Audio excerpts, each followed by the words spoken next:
The dead bodies ever sit up. Somebody says, my uncle Billy Bob's best friend once told me he was at a funeral and they sat up in their casket, and that's probably one of the top 3 questions every funeral director is asked. They don't. I'm just letting you know that they don't, not even immediately after death. I think that if morticians were free to like actually tell you all the details, all the juicy things that go on in funeral service, I don't think you'd believe it. You'd think we were lying. I think you'd sooner believe that the bodies actually sat up in the casket, because sometimes it's insane. So I'll tell you a quick story, and of course I'm changing details because, of course. But a few years ago, my partner and I had a call. It was an evening time call, and it's out in the middle of nowhere like they usually are. The coroner calls it in, and it's unexpected, but based on his medical history, you know, they decide it's natural. He doesn't need an autopsy, so they call the funeral home. That's us.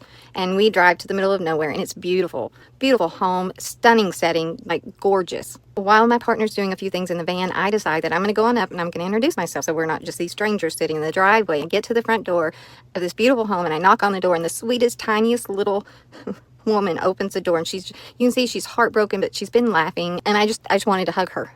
So I did. She opens the door, and as soon as I step through the door, she says, "Watch out for Frank." What? And I follow where she's looking, and there's Frank. There's Frank on the floor, and he's got a pillow under his head and a blanket pulled up to his chin. But he's right there in front of the front door on the floor, right next to the kitchen table, which is also right in front of the front door. And I look up, and all of these people are sitting around the kitchen table, and there's plates and food and wine.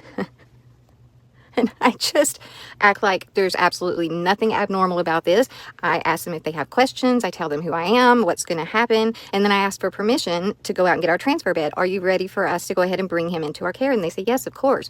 So it turns out he hadn't been there just for a few hours. He had been there since 7 that morning. And they wanted to make him comfortable, so they put the pillow under him and the blanket. And they got hungry because it'd been all day. And they decided that they wanted to have one last meal with Grandpa Frank. And they wanted to tell stories and have a drink while they did it. By that point, I totally understand. I get it.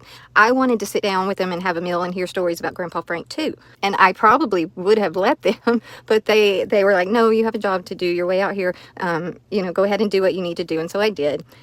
I don't think people truly realize how bizarre the lives of people in funeral service actually are.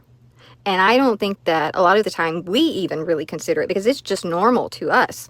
It's normal. We get a call that somebody died in the middle of the night, and we're up throwing our clothes on and rushing to the funeral home to get our removal vehicle, driving out to Timbuktu to meet people we've never met, ever, in the worst time of their lives.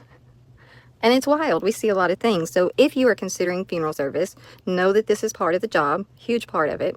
Know that no 2 days will ever be the same, and you truly have no idea where you're going to end up in the next 15 minutes.